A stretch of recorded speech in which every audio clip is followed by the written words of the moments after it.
네, 구약시대 율법이 말하는 하나님 나라의 모습을 찾아보고 교회가 나아갈 방향을 찾아보자라는 주제로 이야기를 했습니다. 요약을 하자면은 구약 율법의 구조는 성도가 하나님과 동행하는 삶을 살아가도록 만드는 언약적 세팅, 이렇게 이야기를 했습니다.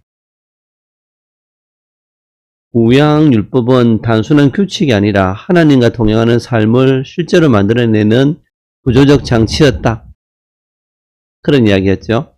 그래서 공간 구조, 땅, 시간 구조, 안식년, 안식년, 사회 구조, 친족, 예배, 제사 구조, 모든 일상을 하나님 앞에서 살아가는 의식으로 변화시켰다, 그렇게 이야기를 했습니다. 먼저 좀 더 추가해서 상세하게 이야기를 해보면은, 땅의 주인은 하나님이시다. 하나님께서 아무 조건 없이 그 백성에게 가족 수만큼 땅을 나누어 주셨습니다. 주신 기업으로서 땅은 하나님 앞에서 은혜 안에서 사는 공간이라는 의식을 줍니다. 우리에게도 생업, 가업을 주셔서 생계를 이어가게 하시는 분은 하나님이시죠. 문제는 저주 아래 의 종로를 하는 인생에 대한 연민을 잃고, 사랑과 정의와 공평도 잃고, 인생과 안목과 육체의 자랑을 따라 무한정 부의 축적을 인생의 목적으로 살아가는 인생, 그리고 그것을 묵과하는 사회제도, 이게 문제가 되죠. 예수님과 아모스가 고발하는 반언약적인 사회구조, 하나님은 땅의 주인이시기 때문에 아모스 시대처럼 이런 사회가 되도록 세팅하지 않았습니다. 팔복, 예수님이 하신 팔복은 반언약적 사회 가운데 고통하는 언약의 신실한 자들을 격려한다 라고 이렇게 생각해 봤습니다. 가난한 자를 착취하는 구조적 경제 시스템, 의인을 은으로, 가난한 자를 신한켈레로 바꾸어 팔며, 문제는 개인 탐욕이죠. 뿐만 아니라 이런 일이 가능하게 한 반언약적 제도, 그죠? 칼빈은 가난한 자를 무너뜨리는 경제구조는 하나님 앞에서 시승모독이다 라고 이야기를 했습니다. 가난한 자를 무너뜨리는 경제구조. 두 번째, 불공정, 불이한 법과 재판제도. 재판에서 가난한 자를 억울하게 하고 뇌물을 받아 가난한 자를 외면하는 그런 아모스 시대였지요. 예수님 시대도 당연히 그랬을 것 같아요. 경제적 약자가 법적 보호를 받지 못하고 부자 권력층은 뇌물로 판결을 뒤집는 사회였습니다. 호수는 공동체의 법이 깨지면 예배는 무의미하다, 무너진다 라고 해석을 합니다. 하나님을 조롱하는 것이 될 수 있겠죠. 세 번째, 경제 불평등과 지대 추출. 부자는 땅을 독점하고 가난한 자에게 땅을 빌려주고 지대를 강요해서 노동도 집도 자신 것이라고 말할 수 없는 그런 사회를 만들었습니다. 클라인은 땅의 독점은 하나님의 기업 분배 질서를 파괴하는 죄다 라고 평가를 했습니다. 경제적 풍요를 이용한 종교의 타락, 사치, 종교가 서로 결합이 됐죠. 상하궁에 누우며 잔치를 즐기며 요셉의 환란을 생각하지 아니한다. 부자들의 사치는 단순한 비난할 고비가 아니라 가난한 자의 희생 위에 세워진 종교적 위선이었습니다. 성전 재산은 화려했지만 사회 정의는 부재, 그냥했죠. 경제 권력과 정치 권력의 결탁. 힘 있는 자가 포악을 행한다고 했는데 왕과 귀족은 경제 특권층과 결탁에서 이윤을 서로 나눠 가졌습니다. 국가 권력은 정의 시행자가 되어야 되는데 착지 시스템이 후견인 노릇을 했습니다. 가난한 자를 소모품처럼 여기는 노동 착취, 가난한 자의 머리티끌을 밟고 노동의 가치는 무시되고 사람은 생선 라인이 부속품처럼 취급되는, 그래서 하나님 형상을 존중하지 않는 경제구조가 심판을 부른다라고 조르다는 이야기를 합니다. 종교적 안전장치로서의 신앙. 너희는 베델로 가서 범죄하며 경제적 제약을 유지한 채 예배로 면죄부를 받는 구조. 예배는 살아있는 것처럼 보였을지언정 삶의 정의는 죽었습니다. 그래서 켈빈은 경건 없는 제사는 하나님을 조롱하는 일이다. 경건 없는 예배는 하나님을 조롱하는 것이다 라고 이야기를 하죠. 오늘 사회와 매우 흡사합니다.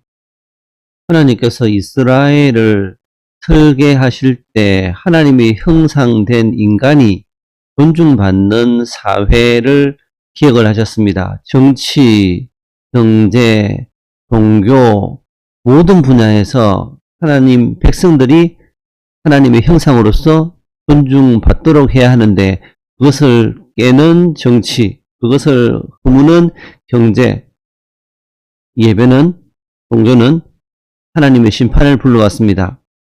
두 번째, 시간은 하나님의 구속을 기억하도록 설정을 하셨습니다. 봄에, 여름에, 가을에 절기를 두셨는데 봄절기는 6월절입니다. 이집트 노예 생활을 구원하신 것을 기념하는 것이 6월절이죠. 6월 넘어가는 겁니다.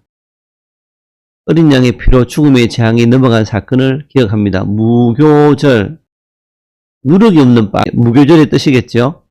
6월절 직후 7일간 누룩 없는 빵, 무교병을 먹으며 이집트 탈출 시에 급히 나온다고 빵에 누룩을 넣지 못한 고난을 기억하고 죄로부터 분리된 정결한 삶을 다짐합니다. 누룩 없는 죄로부터 분리된 정결한 삶이겠죠. 초실절 처음 열매를 거두어서 하나님께 드리는데 이거는 보리 추수의 시작입니다. 첫 소산, 보리 수확의 첫 소산이 초실절입니다. 여름절기는 77절인데 초실절로부터 49일이 지난 다음 날 50일째 그게 77절이겠죠. 그래서 오순절 이렇게 부른답니다. 그래서 좀 전에 본 것처럼 초실절은 보리 추수가 처음 시행될 때, 그 다음 77절은 밀 수확을 마치고 하나님께 감사드리는 것이 77절이랍니다. 그리고 시내산에서 율법을 받은 것을 기념하는 날 77절, 출애굽 당시 시내산에서 율법 받은 날을 77절이다. 그죠? 더군다나 신약에서는 오순절에 성령이 오셨습니다. 두 개를 연결해 보게 되면은 시내산에서 율법을 받은 날, 그날 오순절 성령께서 오신 날입니다. 옛 언약의 율법, 새 언약의 성령님, 그렇게 생각하면 좋겠죠. 가을절기, 나팔절, 7번째 달의 시작을 알리는 절기, 나팔을 불어 새해의 시작과 다가올 속죄일을 준비하는 그런 것이죠. 새해의 시작이 나팔절입니다.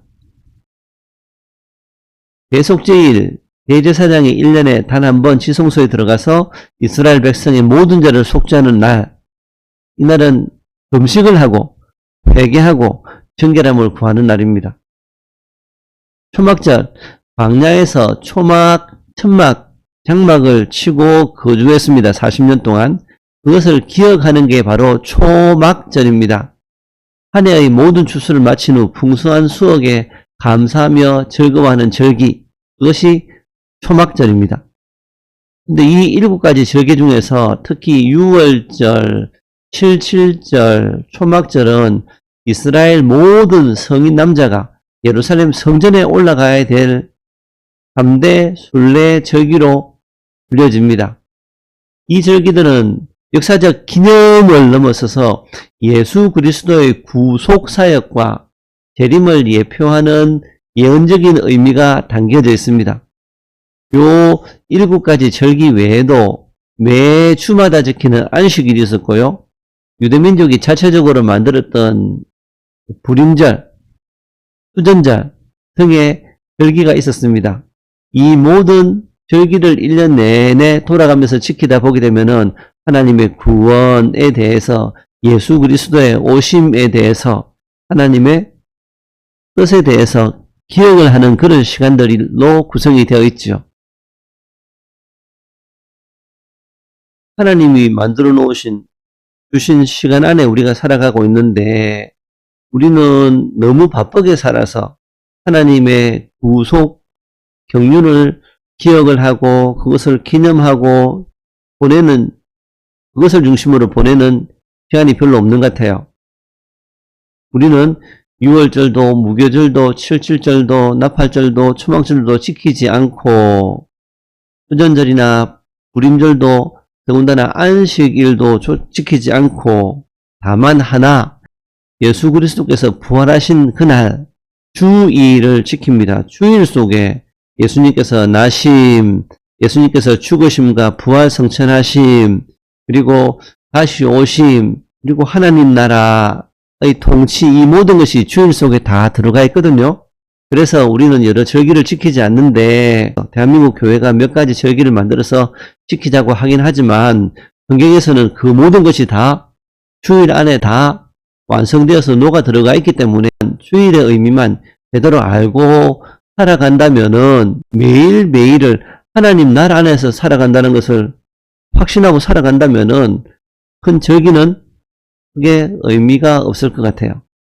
세 번째, 사회구조인데 하나님이 백성들로 하여금 하나님 나라 안에서 살아간다는 의식을 갖추기 위해서 여러 사회구조를 두셨습니다. 특히 세 가지 친족 의무를 살펴볼 겁니다. 첫 번째, 고엘, 이런 것을 회복시켜주는 친족 구원자. 고엘은 잃어버린 땅을 찾아주는 자입니다. 가나안에서 땅을 잃어버리면은 친족, 가족들이 사촌, 팔촌 좋다 그죠? 고엘이 사서 가문이 끊어지지 않도록 땅을 회복시켜 줍니다. 만약에 내가 가난해져서 내가 재산을 다 팔고 땅을 다 팔고 그것도 못 되어서 내 몸을 팔아서 종까지 되었다면은 친족이 내 대신 빚을 갚아줘서 나를 통해서 자유롭게 회복시켜 주는 것. 그게 바로 고엘의 의무다 그죠? 만약에 가문이 사라지지 않도록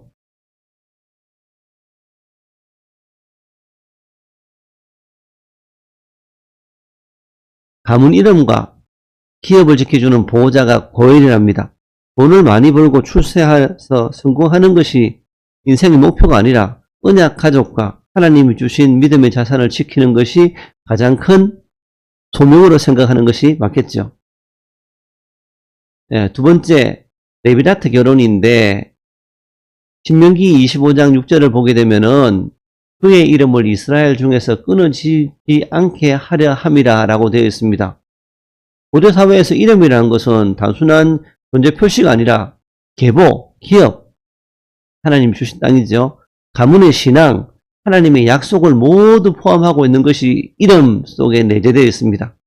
남편이 자식 없이 죽으면은 남동생이 형수를 아내를 맞아 형의 후손을 낳아서 형의 이름을 이어주는 것, 그것이 바로 레비라트 결혼인데 이것은 단순한 가족 유지가 아니라 하나님이 주신 땅과 가문의 이름이 끊어지지 않도록 하려는 언약적 책임이죠. 하나님께서 이걸 바라신단 말입니다. 가문 전체가 함께 신앙을 이어가도록 만드는 사회적 장치가 되고 내 아들, 내 가족 이게 아니라 형의 가문을 살리기 위해서 유지하기 위해서 이어가기 위해서 내가 돈을 내놔야 되고 내가 형수를 취해서 자식을 낳아서 그것을 형의 이름으로 해줘야 된다 그죠. 필요하다면은 내 재산도 떼어서 형의 모든 것을 회복도 시켜줘야 되고 오늘날 가치를 봤을 때는 비합리적이지만 하나님 나라 가치 봤을 때는 지극히 영광스러운 소명입니다.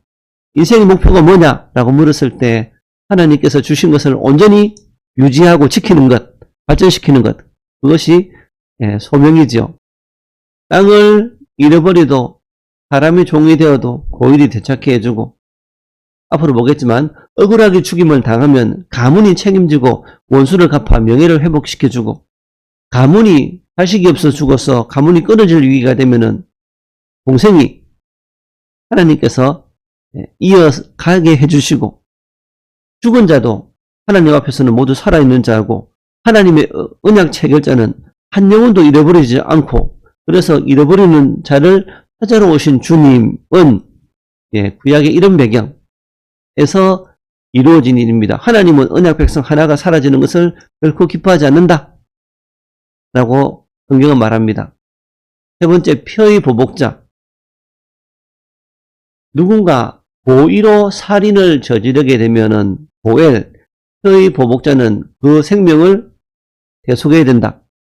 이것은 개인 복수가 아니라 생명이 하나님께 속했다는 진리를 지키고 되고 악과 폭력이 공동체를 붕괴시키지 않도록 하는 법적 의무가 되고 하나님 형상의 존엄을 무너뜨릴 수 없다. 고의로 사람을 죽였는데 그것을 놔둘 수는 없지 않습니까? 돈, 능력, 지위보다 정의와 하나님 형상 보호가 우선이다. 이렇게 생각하면 될 것 같아요. 내 친척이 억울하게 죽임을 당했는데 고의로 내 친척을 죽였는데 그 가족이 억울함을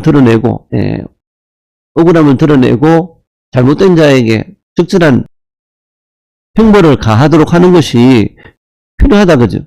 오늘날 고의로 사람을 죽이게 되면은 국가가 여러 가지 것을 따져서 징역 몇 년 이렇게 하고 마는데 고의적이라면은 피는 피로 갚게 하는 것이 성경의 가르침 같아요. 구약 사회가 보여주는 삶의 가장 중요한 가치, 돈을 벌어 출세하는 것이 1순위가 아니었습니다. 하나님과 언약을 지키고 자녀에게 신앙과 기업, 땅과 이름을 물려주고 가문과 공동체를 하나님 앞에 보호하고 생명을 거룩하게 여기고 공동체를 세우기 위해 자신의 욕심의 일부를 내려놓는 것, 이것이 최우선 가치였습니다. 성공이 아니라 하나님과 맺은 언약을 지켜나가는 것이 중심인 사회였습니다. 권력의 확장은 제한되고 제사와 정결은 모든 일상을 하나님 앞에서 살도록 했습니다. 먹는 것도, 사는 것도, 입는 것도, 이동도 모두 다 하나님과 연관해서 생각해서 이것이 정결한가, 부정한가를 따지면서 선택을 하게 했다. 그죠? 이 모든 요소가 합쳐져서 구약 백성은 그 땅에서 사는 것 자체가 언약적 세계관을 가지고 하나님과 동행하는 그런 구조로 하나님이 그 사회를, 공동체를 세팅하셨습니다. 율법이 그렇게 했죠. 이상입니다.